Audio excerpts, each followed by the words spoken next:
Hey everybody, this is Rydo and we're back to Max the Curse of Brotherhood. Let's continue. Another level. Now, inherently in a game like this, you have a situation where you are going to either need to have some variety, otherwise the game is going to get boring visually.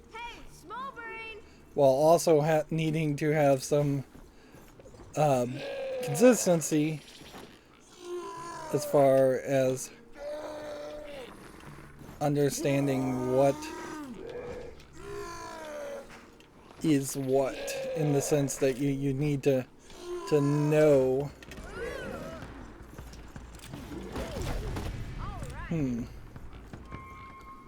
Interesting.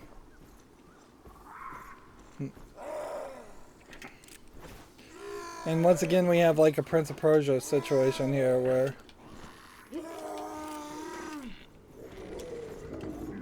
apparently the chase sequence is... I have no idea what I'm supposed to do there. Like, we're in the forest area and we were in the desert area before. Looks like there is an eyeball. I like the fact that you can kind of point.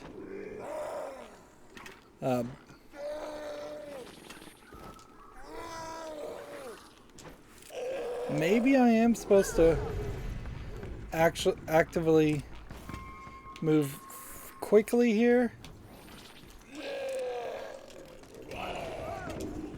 Yeah, it does not seem like there's a way you can get past that guy. So the only real experiment I guess to do would be to not even bother to draw anything.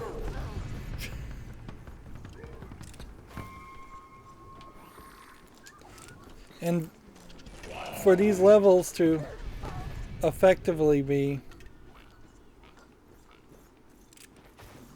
I don't understand what I did previously to not fall to my death.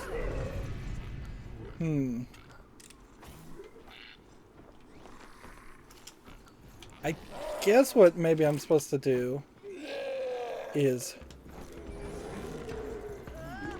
swing a little bit back and forth, then do that to get to that point.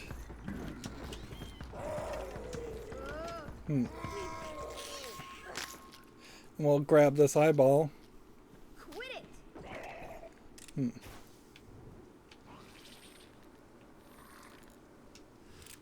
Alright.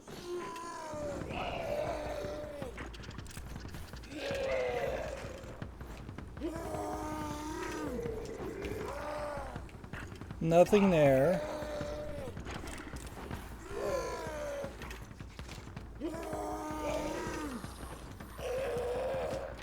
Oh, I see what I'm supposed to do. I need to draw this up here, and the level is just reminding me that we can do this. Watch this. Which I guess I needed that because it's been a couple hours. I've taken a nap since the last recording, and I did actively forget that ability. But it also kind of reinforces the idea that there probably should be a chapter select for this game, almost certainly with the collectibles, that makes each level then have to kind of remind you of abilities that you really shouldn't have to be reminded of if you were just playing this game all the way through. This definitely feels like a game that if I were to just play it all the way through, I would breeze through it a little bit quicker. What should I do? This looks different. Okay.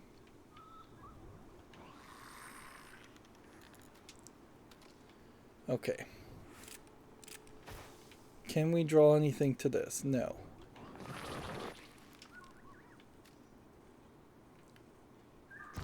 Okay, I think what we do is you. just make sure we break everything everywhere. I think you make a green to connect to the weight. And then you get this way. Now. Then I think that lets you bring this up higher. Which then lets you get to this point. Which then probably just lets you do that. Awesome. The shortest route takes you through the tomb of the 5 giants. My powers are weak deep down underground, Max. I cannot speak to you once you go there. I'm going underground? Alone? No. No way. I will be with you again on the other side. Okay. That's okay. I can do this. Interesting that it flung out the crayon there, and I don't know if this is implying that I won't be able to use the crayon ability, which if that were the case, then they're just giving us a platforming section that would probably be better suited at the very beginning of the game before we had any new abilities, but it does kind of make some sense to change things up also. It could also be that it just kind of glitched there. I wouldn't be surprised if you can just pull this out, but then you don't find any points which you can do anything.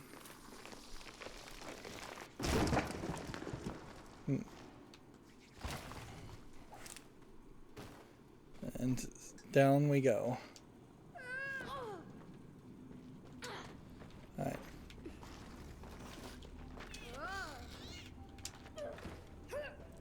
Another eyeball. Visually things have changed up, and there we have another achievement.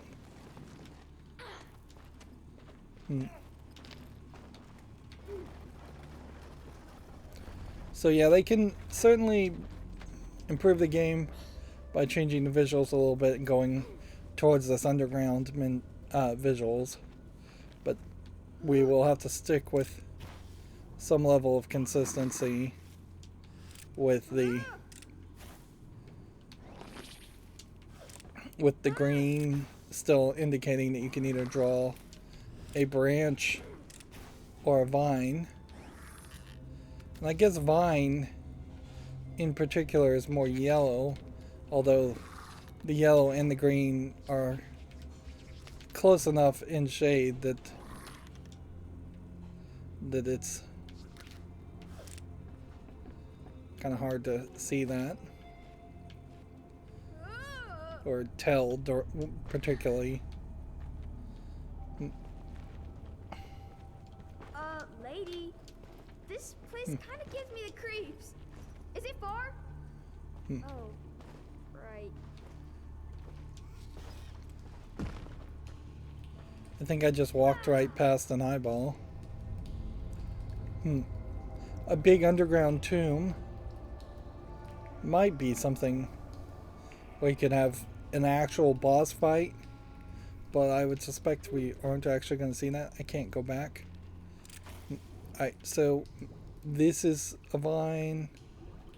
This is a branch. And once again, we have the zooming aspect changing how things feel and look.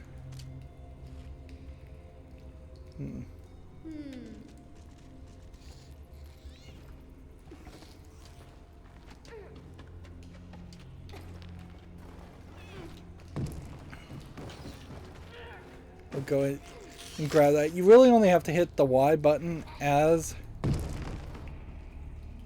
you're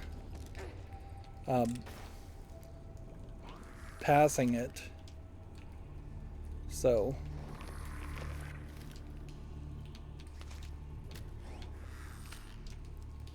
it does fairly well come off as a rather easy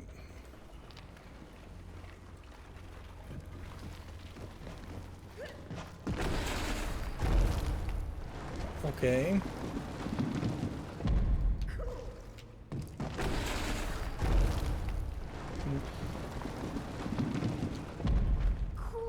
was slowly walking me towards falling into that pit myself.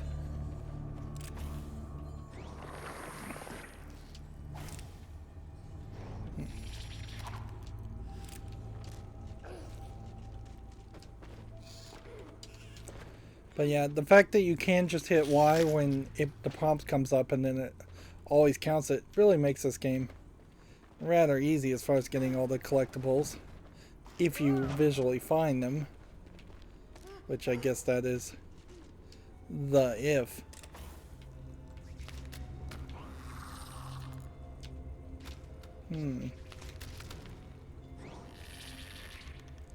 Yeah. Even though this circle does seem like it's capable of reaching there, you would have to go, you'd have to recognize that you can go through this black dark squared area, and that doesn't really seem like something you could do.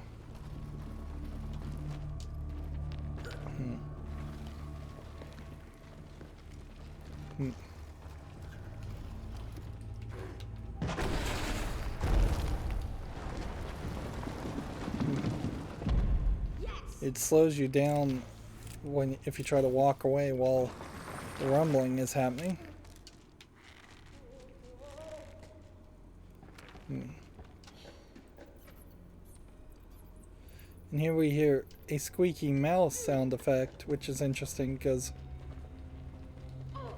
it's like a bat sound effect, which that's weird because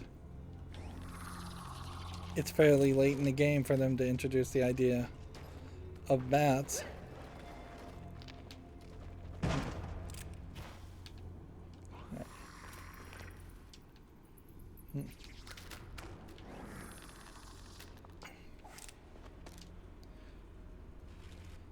I'm trying to think if it's possible that there's... I'm surprised I even survived that. I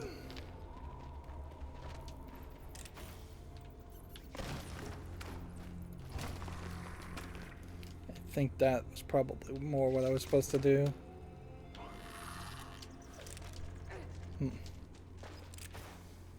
Is it possible to get up to this area and that there is a secret collectible up there?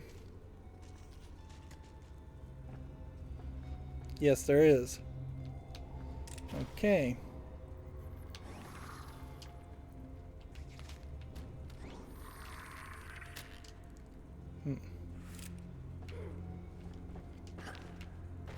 Meanwhile,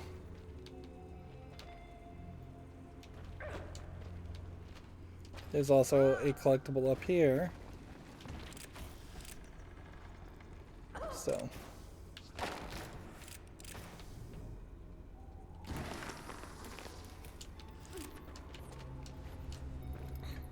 which then requires me to jump up here to grab it.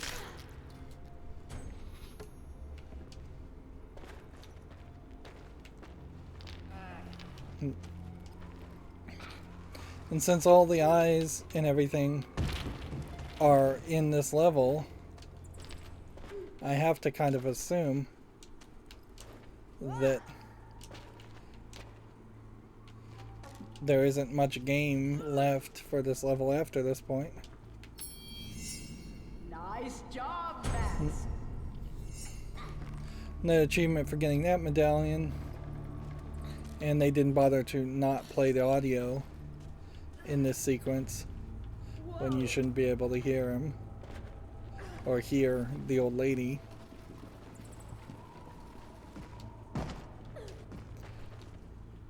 Like, if you're gonna go with the simplistic idea of there's just a helpful old lady that gives you magical abilities, then you really should just run into the next stop. That was way more difficult than it should have been. It should have just been a case where she sent you on the quest to save your brother in the first place, and she explained everything that was happening.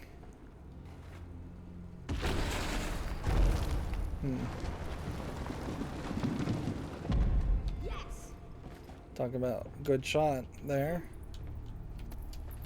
Although oddly, this skull is getting stuck. So for safety's sake, let me just climb down, because if I don't, I'll potentially fall to my death. And I don't want to find out what the reset checkpoint here would be.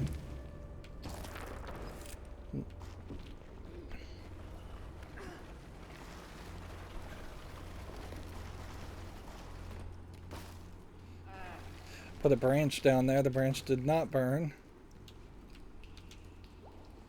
So that means I'm gonna have to draw a new branch over here to get it to go away. But then it jumps to a cutscene, so that's not a big deal anyways. And it moves us. Now what?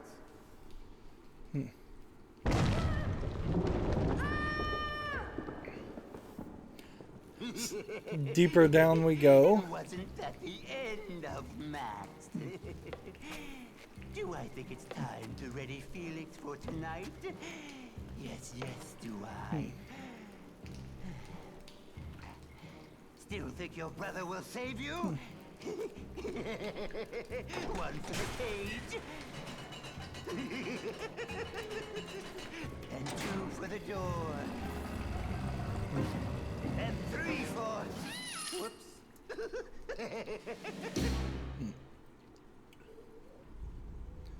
So we're now at chapter 3, Lost in the Dark. Lady, please, I need your help. Thank you. Okay, I'm not afraid of the dark. I'm not afraid. The problem with this, the idea of him being afraid of the dark and that being kind of a good idea, is they really haven't drawn the character, or written the character, I guess is the right term, of Max as a little kid. He has been instead this gung-ho, I'm totally willing, ready, and able to... and see, this just lights up the whole area, so... At no point are you really stuck in the dark, which is actually a great idea for every video game, because there are tons of games with way too many dark sequences, and then there are players that are probably smarter than me that willing to just turn the brightness up to get around that. Even horror games like get way too dark, so much so that when I look at video games that come out on Steam and I'm looking at the new games, I've coined the phrase dark screenshot syndrome, where almost every single screenshot, which should be the bright, most detailed, most picturesque screenshots you can find for your game, still for many games, every single screenshot is incredibly, incredibly dark. And see, this is a bad situation, because now, well, I just have to jump down there and see if I'm going to die, because I don't know if there's some secret down there. The game already established that there should be secrets. Lady, please, I need your And help. so it's just going to start back at the beginning with that whole cutscene. Which that's a bad choice to have anywhere you could die.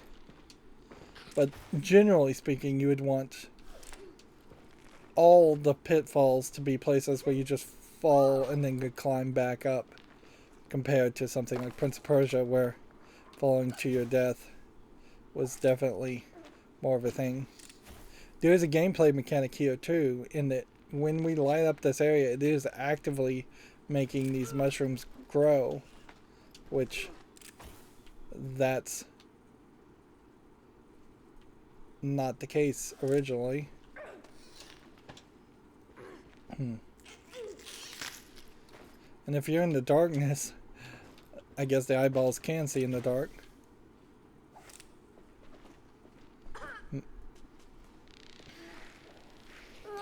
So I guess that does give you a potential new area to investigate.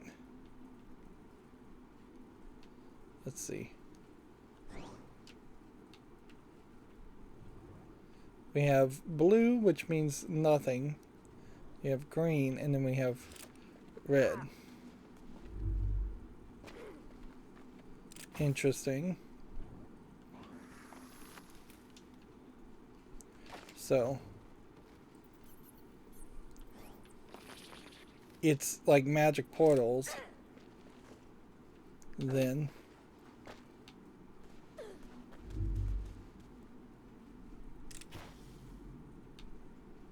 Where am I? Lady, I don't know if you're doing this, but thanks. Alright, so there's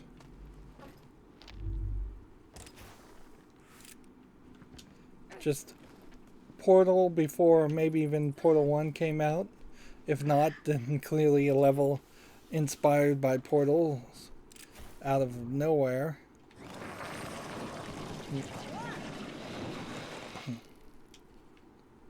And I can't really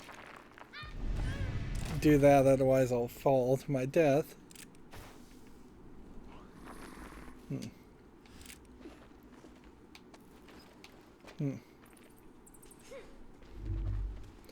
It feels out of place, to say the least, to have magic portals that can teleport you in different places.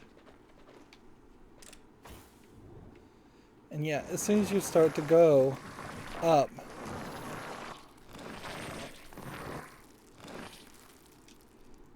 you have to kind of move slowly, just in case there is something else to see. And I definitely see some eyeballs, but I can't walk as I'm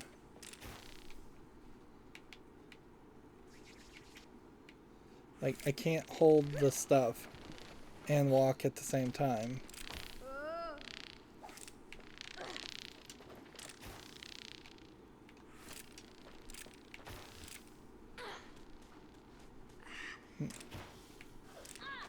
And so I don't know if I'm going the right direction now, or if I've just opted to do a side quest for collectibles.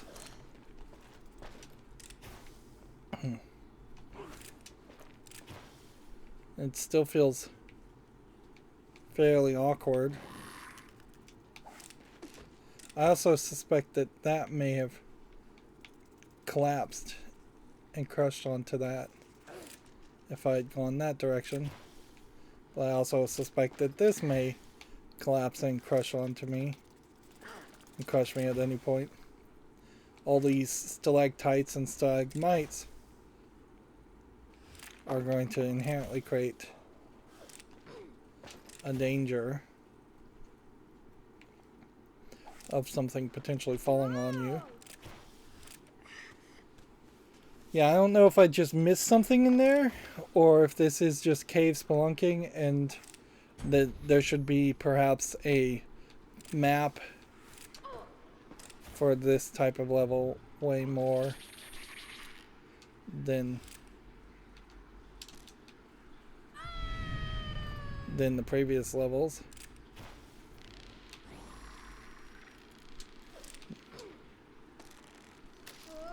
Okay.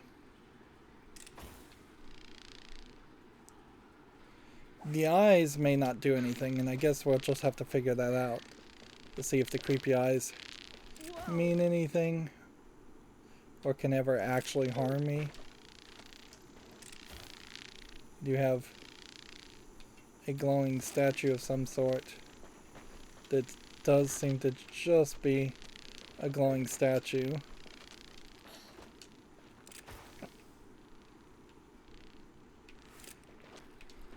Yeah, and to call this maze-like would be an understatement.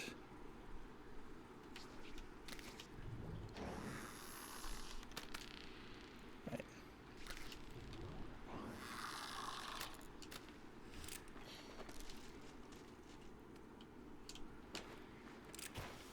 Didn't get quite where I needed to go. Really want it to be more to the right.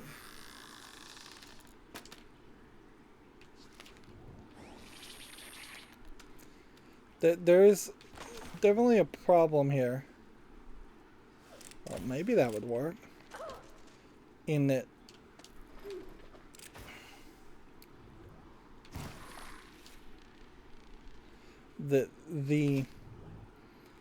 each time there's an interaction like this, it doesn't quite work the first time. Like I'm having to do everything 2-3 times to try and make it work. Another piece. Well done. Once I collect all these secret pieces, by the way, what is that really going to do for me? Probably nothing. Like, because we don't have a heart or anything like that. Like a life bar that we can increase. We don't have abilities. Being able to jump twice as high or twice as far doesn't really strike me as being very useful, since all of these puzzles are seemingly designed with certain limitations in mind. Being able to move twice as fast if you got all of the abilities might be somewhat useful, but I don't know by that much. Moving twice as fast in any game can be fairly useful, but only if you can really control the characters while moving twice as fast. And in this case, this character has a lot of assistance in them to make sure you succeed more in long jumps, but because of those assistants, you don't have super tight control. I really wouldn't trust myself very much to try and run and jump and grab just the absolute ledge of a box, because there's just so many times when it's gonna say you're close enough, and that close enough is gonna be, it's gonna let you succeed. Alright.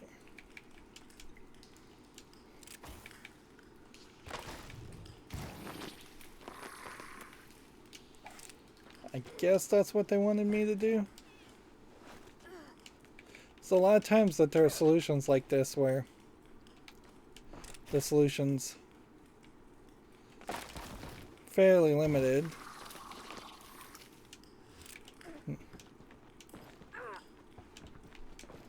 And I suspect in this case there really isn't just enough room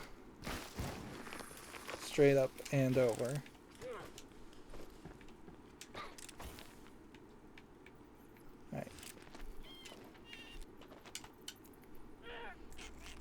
Run and jump to grab the eyeball, and then we can look and see that there is no other thing over there. It's very believable though that I've missed at least one.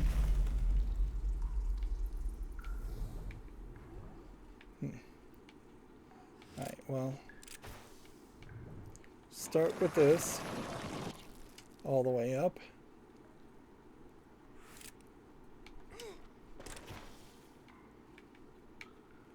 Then we have a boulder.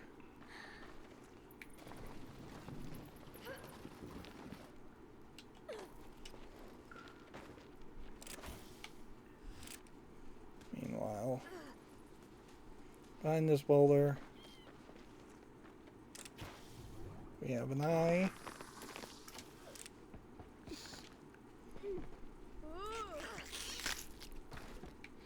So it definitely feels like we're just getting back into the flow of fairly quick progress in these levels, which is, I guess, what you would really expect from this kind of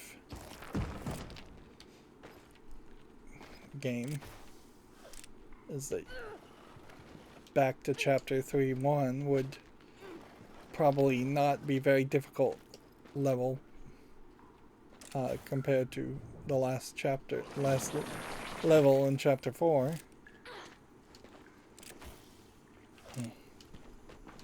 But it is definitely slowing you down quite a bit by making you turn on the light to look, and not really adding a great gameplay mechanic.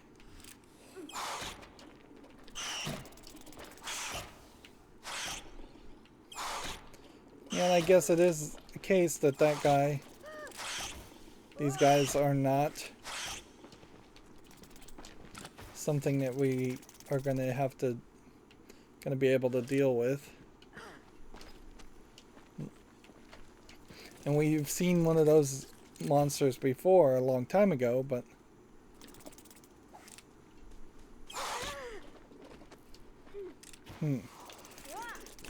can I crawl? Yeah, you have to crawl now. So all of a sudden crawling is a thing you actually have to do.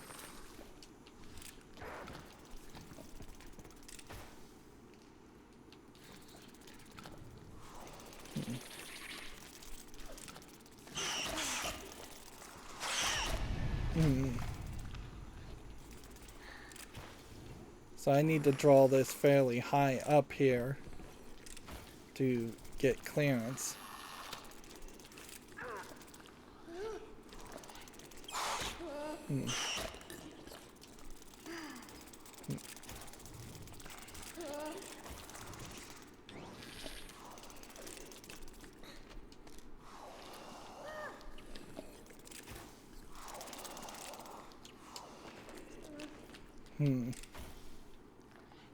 So definitely the game is trying to get more and more dangerous. Interesting. I can't reach that.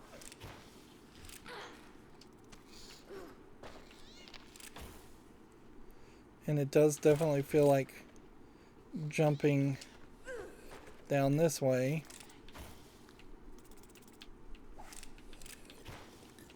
is going to just lead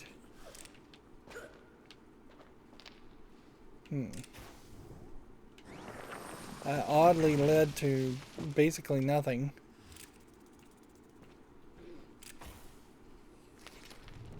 I guess the idea here is to just get as far of a swing as possible and hit Y, and that effectively shows that they knew what they were doing at this point, that half of these eyeballs are going to be things that you just have to move fairly quickly to press the Y button to grab.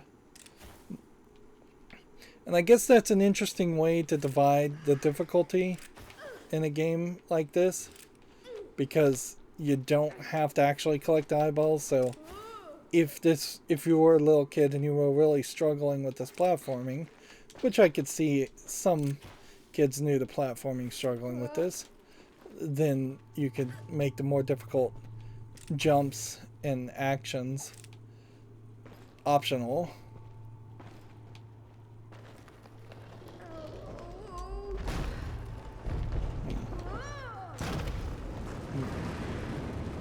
Notice how the game has now lightened up quite a bit for this final jump sequence, so that we can have another one of these action sequences, which arguably these happen too often. Like, we really should have had only one sequence quite like that.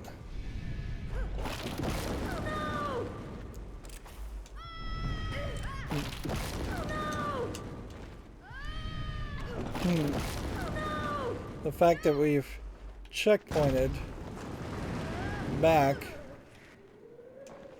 at that spot tells me there must be a lot more to this than I thought.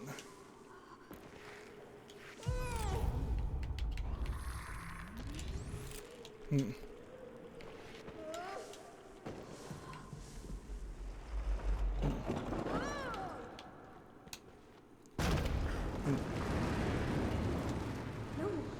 more.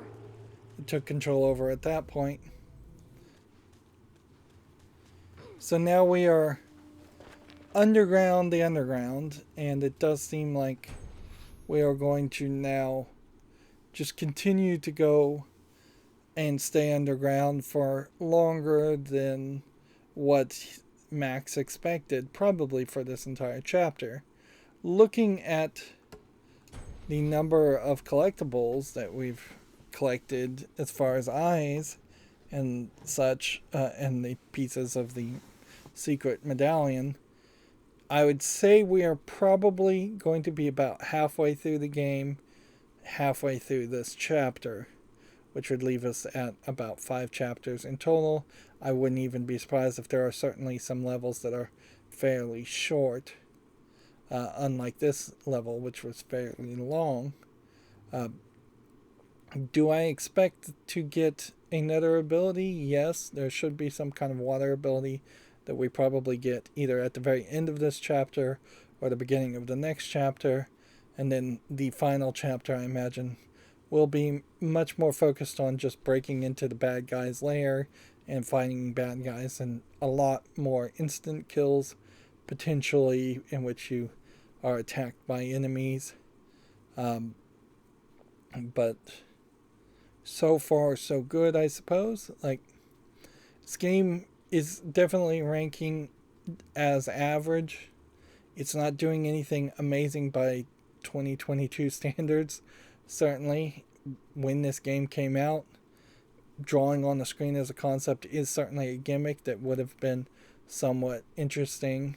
But you can also see how there is some weirdness in the camera angles that they're using, and there's some weirdness in the level of difficulty spikes and checkpointing, and just a lot of fall to your death pits that a modern game would get rid of all of the pits you fall down to and die, and turn those into things you can either recover from and that wouldn't set you back to a checkpoint. And instead there would just be a ladder at the bottom of each pit that you'd have to slowly climb back up, or there would be a better like time rewind mechanism that happens here. No explanation really even needed, where you start to fall to your death and the game just anticipates that you can't recover from it, and then it just rewinds you to speed up the gameplay. You definitely have a good kind of moderate pace when you're doing well in this game, and then a horribly slow, repetitive pace in some of the best sequences of the game, when you have to actually do multiple jumps and multiple tricks in a row. And for a kid's game, it might actually be a little too hard for some kids.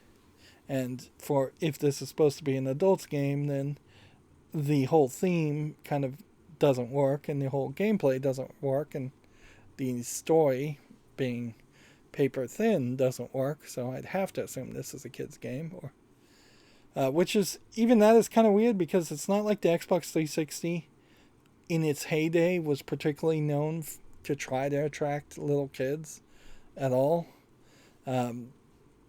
So again, if this was a Nintendo DS game, it would have made more sense. Anyways, that's going to be it for this recording. As always, I ask you to like, share, subscribe, comment, and watch every second of my videos. If you want a friend to follow me on any social media sites, there's a whole bunch of links down below. And if you want to support me further, there's a link to Patreon, or you can friend me on Steam and get me a game off my wishlist. Thank you for watching. Have a good evening.